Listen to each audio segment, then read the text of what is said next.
People always ask how I balance my family life with 400 shows a year. I'm just doing what I love with the people I love. It's my magic life.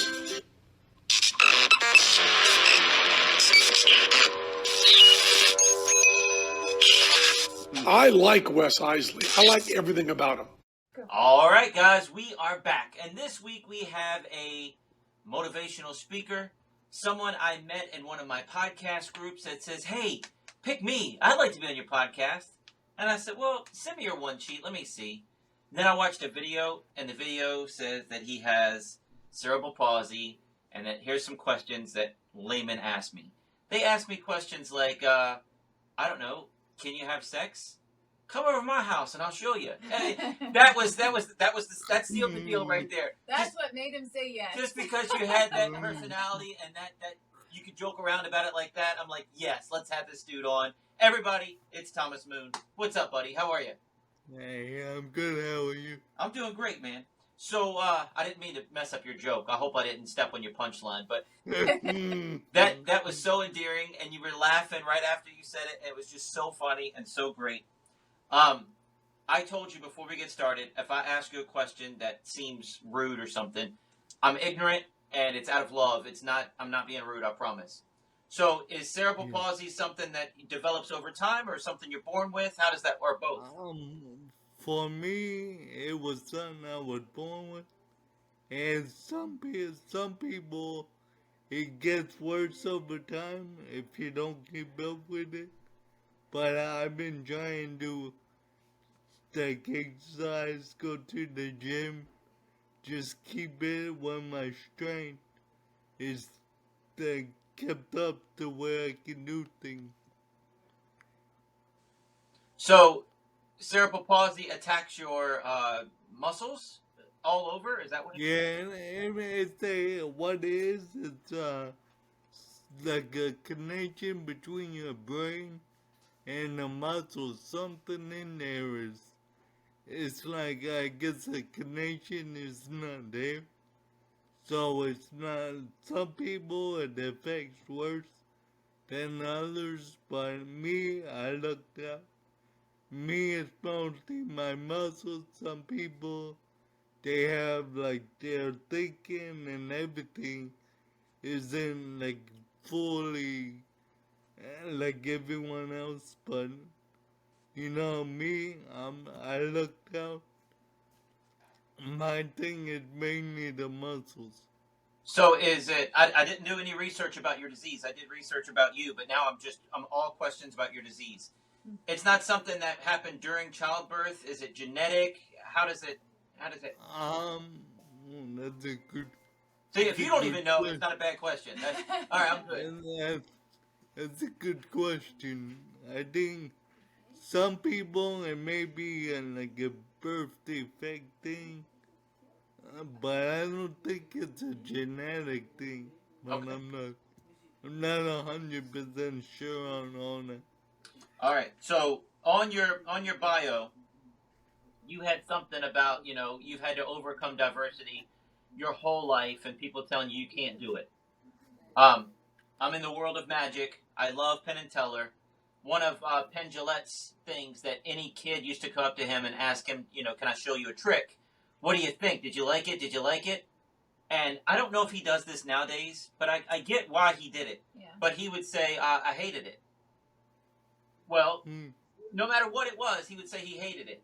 And it would either give that person motivation, well, I'll show Penn Jillette that I'm going to be somebody and I'm going to push through. Or if they said, oh, well, Penn doesn't like it, I must not be any good, they quit. He figures it took 10 years off of trying out of their business because they were going to give up eventually. If they get one no and they get shut down, they weren't going to make it anyway. Whereas other people, it's going to push you through and make you persevere just to show him. And that's what you did to your teachers and all the adults in your life. You pushed through and you just showed them that you could actually do it. Yes. Yeah. So you were having them tell you couldn't graduate school or graduate college or... It was basically all of that. They basically said I would be no one in life. I was not capable of anything. I'd be a vegetable my whole life. and I chose to kind of switch from what they were saying to what I wanted to be in life. Wow, that's great. Yeah. That's awesome, dude. I mean, you got to. It's either that or just sit on the couch and Give up. give up. Yeah. Yeah, yeah. Yep. So good idea. Me, I rather make life what it's supposed to be, rather than just let it fly by and be nothing. Yeah. That's awesome, man. So on your one sheet on your page, you had something about you were abused as a child. That was your original parents, or was that your foster parents? I was in foster care. Originally, I went to foster care about 3 when I got in foster care in Pennsylvania. And then I went back to my biological dad, and I guess, the way I remember, he kind of stole us and ran us down to Florida, where we stopped at a McDonald's. And at the McDonald's, we got food, we sat at the table. It was me and my half brother, and we were just having fun being kids. So my biological dad said he had to go to the bathroom, and we didn't think anything about it. So about 2 hours passed, and he never came back. So the people next to us kind of were wondering where he was. So they ended up calling the police and stuff, and we ended up being put in foster care. So I was in foster care from about 7 to almost 12 when I was adopted by the Moon family. And that day is that's what changed my life. Because they treated me like anyone else. They said I could go where I wanted to go. They'd be supportive. They encouraged me to be what I wanted to be. So that's what I did. Wow, wow. So what about your half brother? Where did he end up at? Actually, we were adopted together. Oh, thank God. That's awesome. Which was a good thing. Yeah, yeah. And where is he now? He actually, we took, to be honest, he's still in Florida, I believe. But we took, like a lot of kids involved together, they get in their mind, because the way they're treated, the way they move from father home to father home to father home,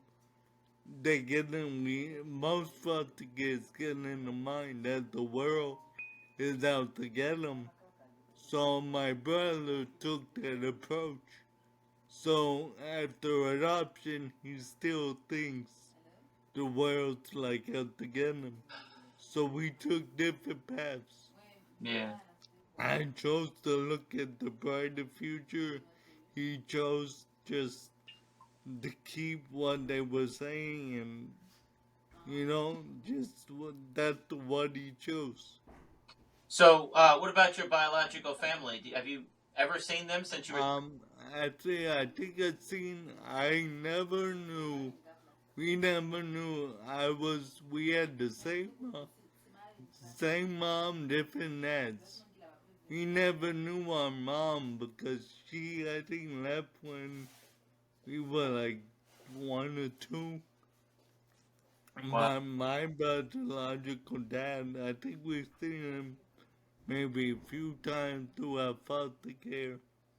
And then, like I think, what was it? Well, it's been about 4 or 5 years. I got a call from Social Security saying your dad passed away. Here you go, you want some more money? I'm like, is this true? So I looked into it, and they were giving me more money. So I was surprised. Wow. Did he ever give you excuse why he left? Mostly, I think it might have been just too difficult for him. I Yeah. really don't, like, he never really said why. But I think it was like a lot of families, it gets life, like, it's difficult, I guess, raising the kid, I guess. So it might have been too difficult for him. Well, So we have somebody in our family that's had something very similar happen, and we've seen it happen, and Yeah. it's a life changing event, man. For Yeah, everyone involved. Yeah. for everyone involved. Yeah, the Right. kids yes, and the adults. Yeah. Wow. exactly. So, how about the Moon family? Where are they at? Oh, I love the Moon family. We had little ups and downs, but they pretty much they changed my life. And to me, they've been my family my whole life. And to me, they're family. I don't look at them as maybe adopted family or whatever. To me, they're my family. They always been my family, and they always will be. That's awesome. That's awesome. Um, but they live in Florida near you. You see them often. Yes. Yep. And not most of my family live pretty close. They're like maybe an hour, half hour to an hour away.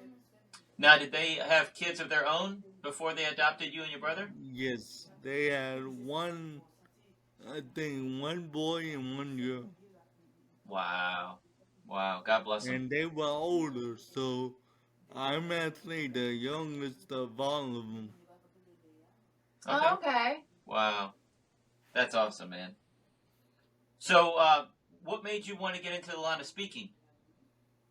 I started with going to college for a bachelor's degree in business management with like computers, with like based around computers, and I started my own web design business. That was going okay, but it wasn't bringing in the income like it needed.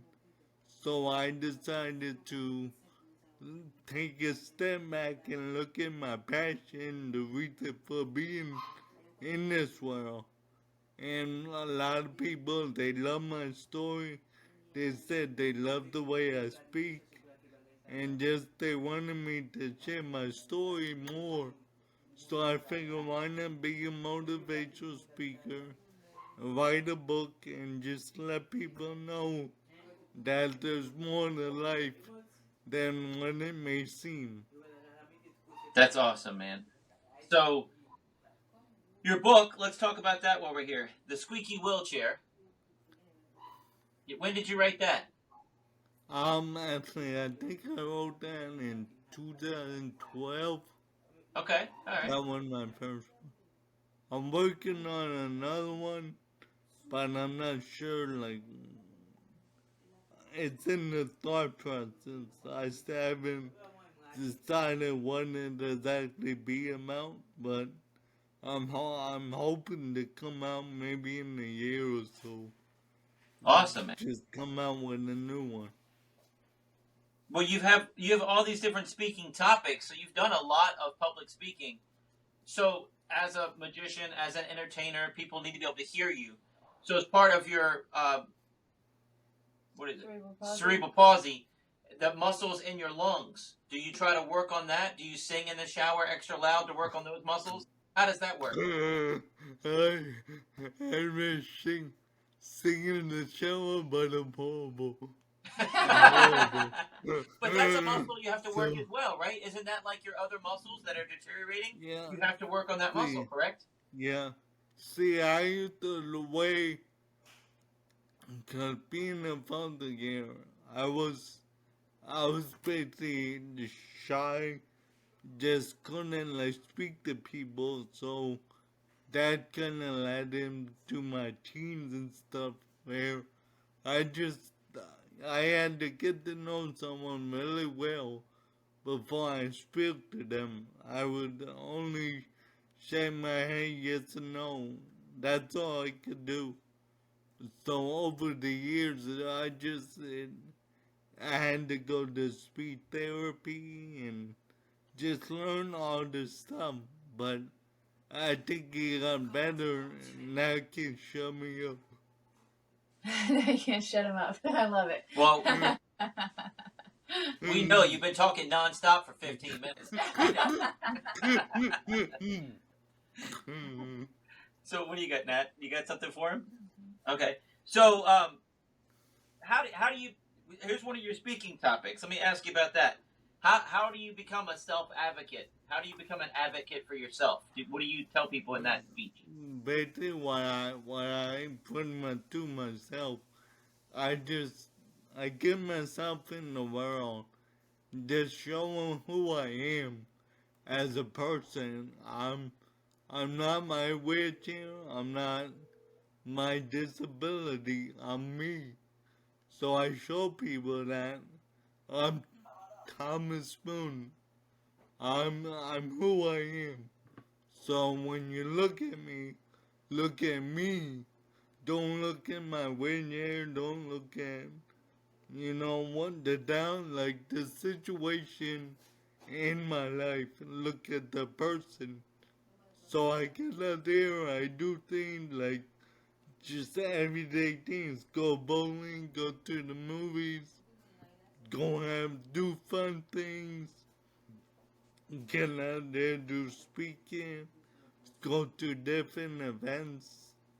Just get out there and live life and show people that I can do it. No matter if I have one leg, two legs, or no legs, I can do. All right. So now I told you it's all that I love. I'm gonna ask some dumb questions. Uh-oh. How does the bowling work? What does it look like? Because you can't. You put it in your For lap me- and roll up, or does somebody roll you up and then you? How does that work? For me, I get every situation. I use the ramp thing where you put the ball in the ramp. I Okay. use the bumpers, but usually I take the arm up my wheelchair and I lean over and I just throw the ball. So, and normally the wheelchair, it doesn't tip me over. There's been a few times I just threw it and it was too much where the chair tipped over.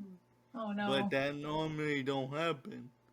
And I guess it's the way I do my wrist or something. I have this natural curve on the ball. So when I throw it, it just goes where it needs to go. Oh, that's good. Nice. That's good. Yeah. So you don't have to wear a helmet now, do you? When you in case you turn over, you go. No. You'd be all prepared. You just run in I there all prepared. probably should, but they kick a hard hand. So then that may be the reason I haven't had situations that were worse, because I've had situations where I busted. Well. Oh. Hey, I hear There you. he is. All right, are we recording now? Yeah, Are we hey, recording I'm now? back. Yes. Still recording. And we're still recording. It was recording the whole All right. time. All right. So Yeah. our internet's great. I don't know what just happened, but we're back. We're back. All right. So I said you have to wear a helmet or anything when you go bowling in case you tip over. He said Yeah, no, I probably should sometimes, because I found multiple times I've hit my head on the wall. I've done all this stuff, so I tend to have a harder head when it comes to things. And I guess maybe that's, I'm indestructible. I tend to made it through no matter how many times I've hit my head. and maybe rattling up there, but everything seemed to be working. So how does it work when you fall out of your chair? Are you usually with someone? Are you able to get back in yourself, or? There was, well, there's a situation where I lived on my own, and then I was, like, in my own apartment. Then a situation happened where I was taken advantage of, so I went to a group home. And when I lived on my own, the first time I call it, in the apartment, I could do pretty much. I had a lot more strength, so I pretty much did everything. If I fell on my chair, I could get myself back in the chair and like step in the shower or do all that. But when I got in the group home, basically they were doing everything. And so I just let them do it. So my body adjusted to it and said, if they're done to do everything, why are we even putting the effort in? But I think what made this year, I finally worked everything back up, my strength and everything back up when I moved out with a couple roommates. And just, I'm out there living life again like I wanted to all these years. That's awesome. Good. That's awesome. So, as a kid, you weren't in a wheelchair. At what age did you end up in a wheelchair? I used to walk her from up till about, I think, 17, 18 when I went to college. And in college, there was the liability thing.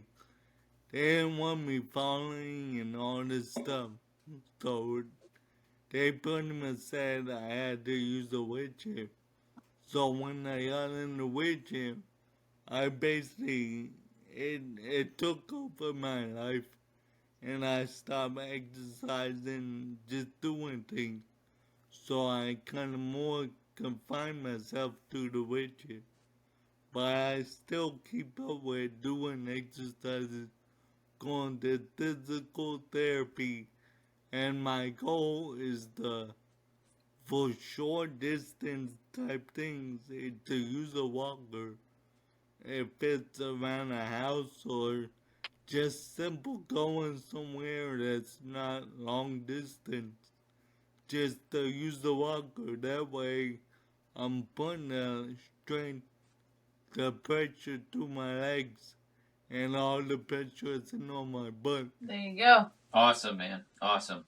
So, I have to ask this. I mean, you've lived with this your entire life.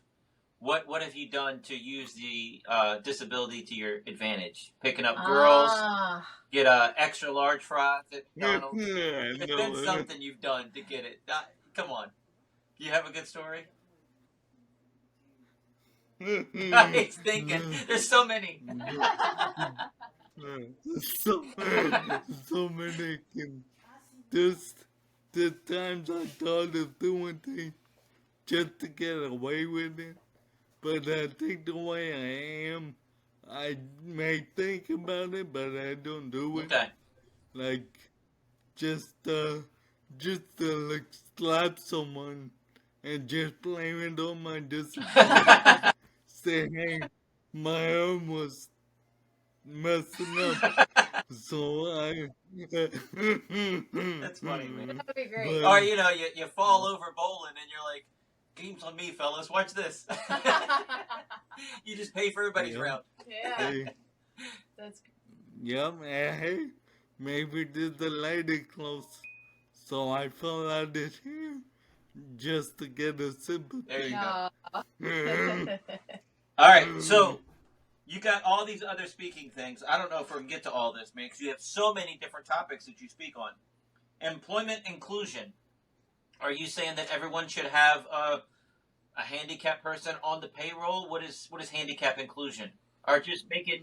Well, I kind of have my personal opinion. I think no matter what your situation, if you're in a disability, you're black, green, yellow, purple, whatever you are, basically, everyone should be given the opportunity to be employed, to have a job, and whatever field they want to go into.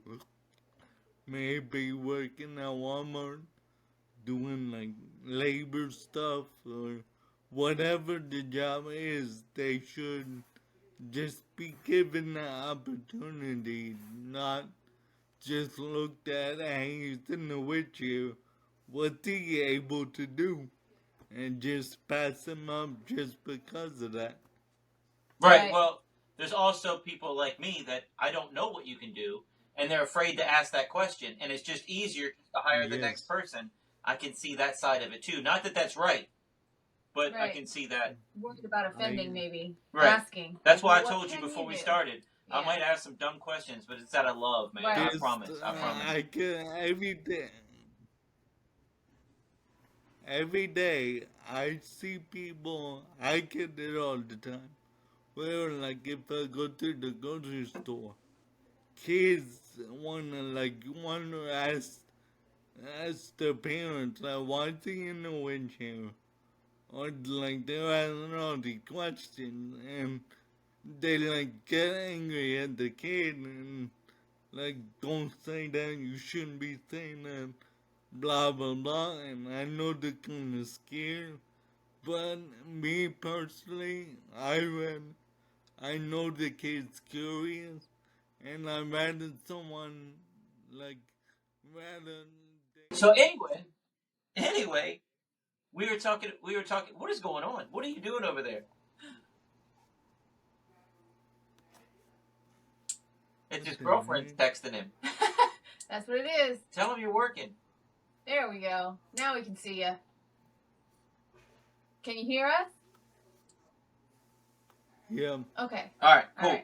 All right. So we're talking employment inclusion, and green, red, yellow, black, white, purple, doesn't matter. Give them a chance.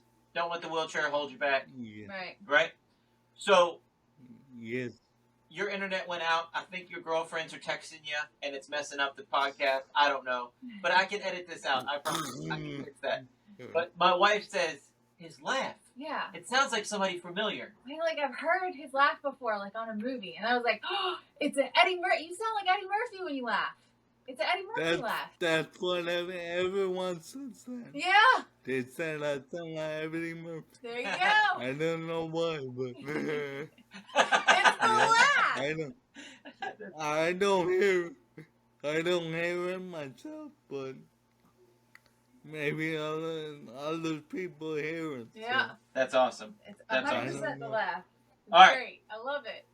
All right. So tell me, with the group home, them taking care of you, there was an episode of Seinfeld where he was like, he couldn't wait, Kramer couldn't wait to retire because he was going to go to a nursing home where they bathed him and took care of him and fed him and changed his sheets and did all this stuff.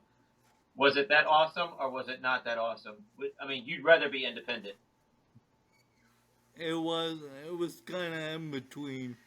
It was okay, but it wasn't really group home, it wasn't my who I am. I'd rather be independent, just doing things. If I want to go somewhere or do something at 3 a.m., I'd rather do it and not have to follow rules and just have to stick to what is said. So it was like going back to college, all the rules and everything. Yeah. Sounds like it. Moving in with mom and dad again. Yeah. So what is first person living? When you do speeches on first person living, what is that? This is person first. Person first. Basically, it's not basically it's like you said. It's all about me. It's not my wheelchair. Okay. So basically, I talk about, the person. When you look at someone, you look at the person. You don't look at their situation. and just treat them like a person. You treat them as Thomas Moon. You don't treat him as Thomas Moon who's in the wheelchair. You treat him as Thomas Moon, because that's who he is. He's not in a wheelchair. So you were talking about the kid in the grocery store asking you, or the mom saying, don't look and don't talk to him, leave him alone, whatever. Once again, I see both sides of that story because we have twin babies. Mm-hmm. And every time we left the house with twins, and she likes to dress them alike. It's her thing. She likes to dress them alike. They're identical twins. Mm-hmm. But everybody, oh, are they twins? Mm-hmm. We'd literally get stopped in a grocery store 16 times going from one side to Walmart to checkout. 16 times in one trip. Everybody wants to tell you the story of their second cousins. Grandpa twice removed was a twin. They want to tell you all the stories they know about twins, which is sweet. I get it. They're trying to connect with you, but on the 16th time you stop, in your head you're going, oh my gosh. So I get it. Right. Sometimes you're just trying to get in and out. So, and you don't want to be the educational, maybe every day, you don't want to be the educational advocate for someone in a wheelchair. Right. So it's like, leave him alone. He probably gets it all the time. Right. I could see that too. But yes, yeah. There's a video, it's a British video, I found it on YouTube. I think the name is The Talk or something, but they switched the roller reversal where normal people are treated as people with a disability, and the people with disabilities are the normal people. And situation happened where when they were going up in the elevator, one guy had all his limbs, and the guy who had only had 1 or 2 limbs, he said to the guy with all his limbs, he said, I knew a guy who had all his limbs once. And basically that's what a lot of people with wheelchairs get, is I knew people in wheelchairs once. Yeah. And they trying to, like you were saying, they're trying to connect, but hearing that all the time, it gets to you. Mm-hmm. I guarantee it. We, as magicians, we did an event called Adventure Camp. Mm-hmm. And we did it for years. And the director just retired, and it's somebody else new taking it, or maybe they went defunct. Come COVID, I don't know. I'm not But sure. they would get kids with missing limbs or disabled children in Physical disabilities. some way, somehow. Yeah. And they would take them horseback riding. They'd take them to archery. Now, as an able-bodied person, hey, you get 12 people next week to take care of and babysit, and what are you going to do with them? I don't know. I would never think I'm going to throw them on the back of a horse and teach them archery. That's not what I would think. So when I heard all this, I was like, wow. Yeah. But these kids are doing archery. They're doing horseback riding. They're going swimming in the lake. They're doing all these amazing things. We get to the show, and what I would never forget, Right, yeah. they're expecting 75 or 80 people. And we get there, and they're like, we left the room blank because we didn't know what side of the room you want to perform at and perform towards. And we're like, all right, we'll set up here. And they're like, okay, Sally, go put out the chairs. Sally had no legs. So Sally's on her torso, walking, picking up a chair, throwing a chair down, climbing into the chair, pulling the next chair. She put out the chairs, I think, faster than I could. Yep. There was nothing disabled about her. She was a very able-bodied kid. Yeah. And I was sitting there. I stopped doing setup, and I was just watching this kid. Yeah. I will never forget that. It was amazing. But I know the thing that they spoke about most was the kids loved the camp so much because for those week or 2 weeks they were there, they were treated like normal people. Instead of, like you say, looking at their disability, they were just treated like normal people. Which, yeah. Yes. Yeah. Well, they said in their school, they're the only kid in their school, with 3 limbs. Right. But there, they have more limbs than some of the other kids, maybe. Right. Yeah, Yeah. it's pretty wild. Part of that video I loved it the most is at the end of the video. The lady was in the wheelchair and the guy who could walk and do everything. They went on a date, they went to a nightclub. And at the end of like they were at the table.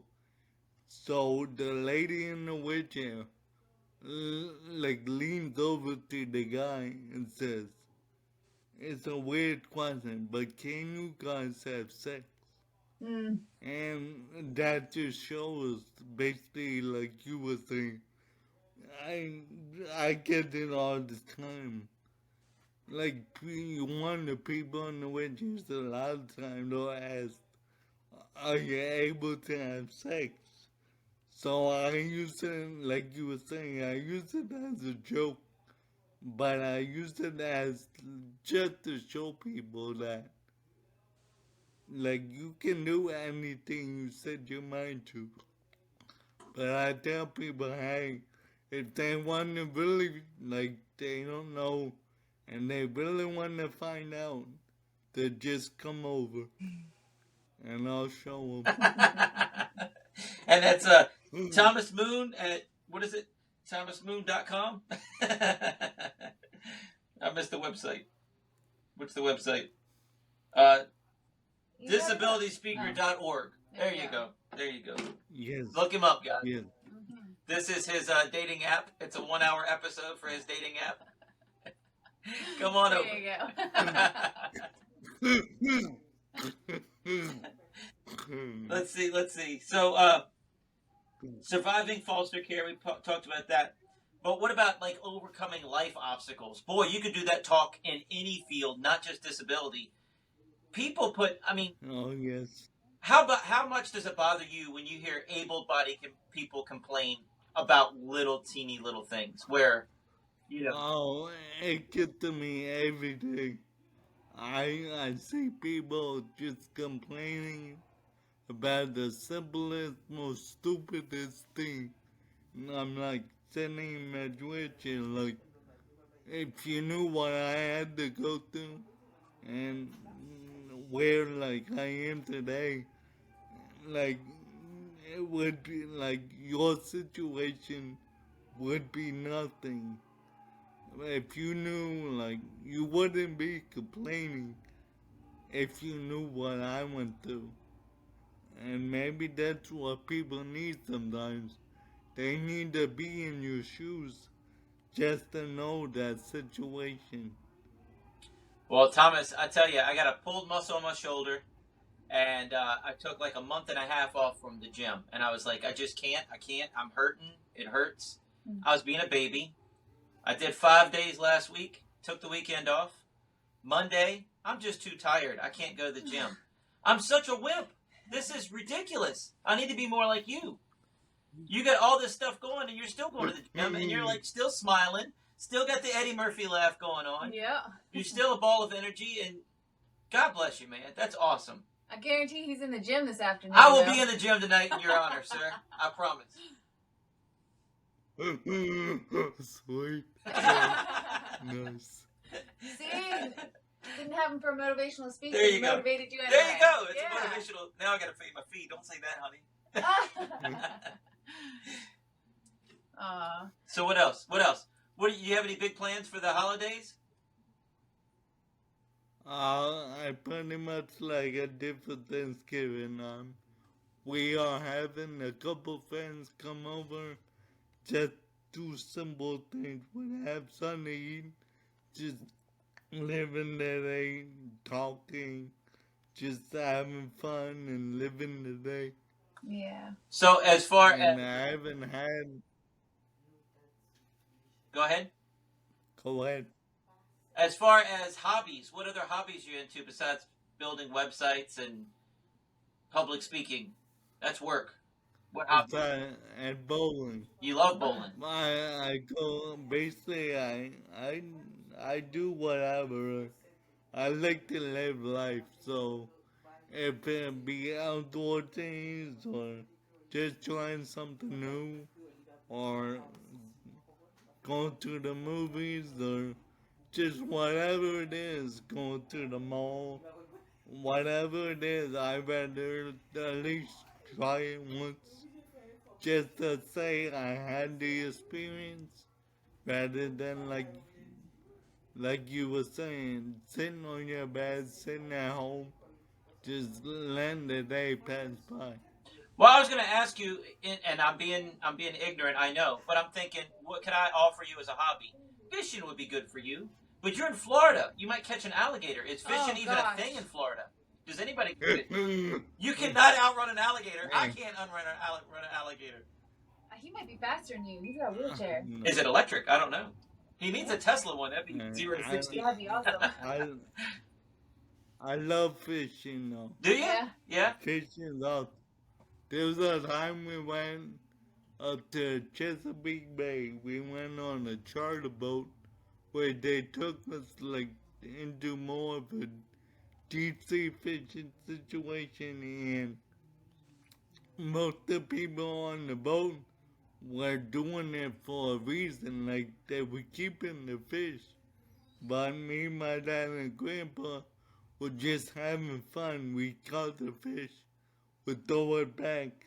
So, like, we had people said, we'll give you a bear and free chips if you let us have the fish.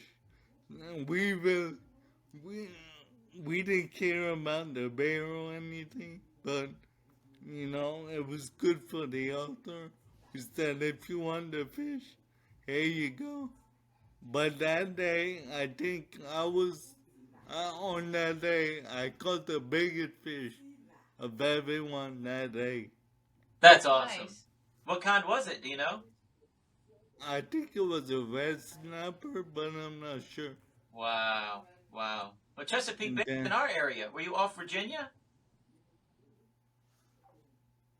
Oh, Maryland. or It Maryland? was Maryland, Okay. but it's really close, so Yeah. it was Maryland. Okay. Yeah. All right.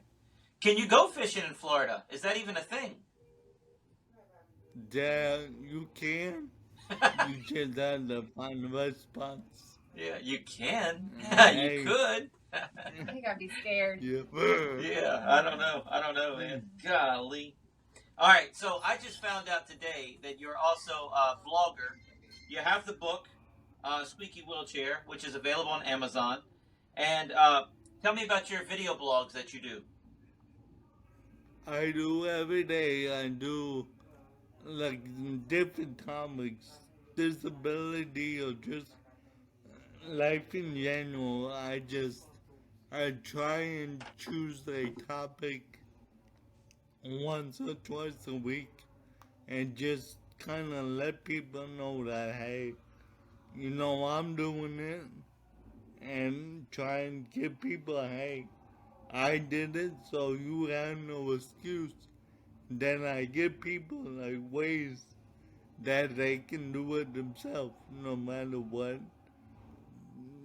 whatever that is, getting a job, going to education, getting out there, like in the community, whatever it is. And I just give people a way that they can make that happen. That's awesome, man. Where do we find that out? Where's that at? That's not on your website. I think on YouTube, I believe it's on the TJ Wheelchair. TJ Cause Wheelchair. my Gmail is tj.wheelchair, and I think you use it like your email somehow, so it shows TJ Wheelchair. Okay. So you can't really search for Thomas Moon. You have to like type in TJ Wheelchair. But my face will show up. You might get scared, but you just click on it and you'll be amazed. Awesome, dude. In other news, do you know a guy named Aaron Belial that was on, I think, America's Got Talent? I believe he has cerebral palsy. 80% sure. That name sounds familiar. He uses his cell phone. He types all of his jokes in and then just puts his cell phone up. Oh, interesting. Interest. Yeah, look him up. But I mean, is that something? Are you at a stage in your life where this is going to be the worst it's going to get, or is it going to gradually get worse? Are you going to lose your voice, or do you have to constantly do all? There's gonna be continuously ups and downs. You know, my strain might get worse, or it could get better. It just kinda, it's up to life. It's up to me, like where it goes. I can't really say that my strength is gonna get 100% better or it's gonna be 50% worse. I just gotta find out tomorrow what it's gonna be. So, I mean, the doctors are telling you if you got to keep working out, you got to keep, because if you don't do it, you will lose it. Yes, pretty much that's what they always say. If you don't use it, you lose it. And that goes for able-bodied people as well, though, man. Yeah. It really does. Exactly. Yeah. Yes. Yeah. Yes. Well, dude, disabilityspeaker.org. Check out Squeaky Wheelchair on Amazon. TJ Wheelchair on YouTube. I don't know. Do you have anything else you want to cover before we wrap everything up? Actually, I have a closing statement, but basically it's, just get out there and live life, no matter what situation. Just kind of live life to the fullest, no matter who says whatever, or, like, things thrown at you. Just live life to the fullest, and who cares what happens? That's awesome, Take dude. that chance, yeah. That's awesome. Yeah. I'm going to send you a picture of me in the gym tonight. You There you motivated go. me. I'm in there. I'm in there tonight. You better be lifting. I will. Yes, sir. Yes, sir. I'm going to take a water bottle, squirt myself. I'll be coming up to Virginia. I'll be coming through this computer when the car up to Virginia. That was just great. Yep. Hey, Thomas, thank you so much, man. I appreciate this. God bless you. Good luck with everything. If there's anything we can do to help promote you on your public speaking or anything, you just let me know and I'll do what I can. I promise. All right. Thanks, buddy. Take care of yourself. Thank you. The only Thank thing you. left You to too. say is see you next week. Check us out online at wesiseli.com and patreon.com/Wes_Iseli for behind-the-scenes videos, blooper videos, never-before-seen footage, discounts on merchandise, magic trick tutorials, and more. That's Wes Iseli, spelled WESISELI.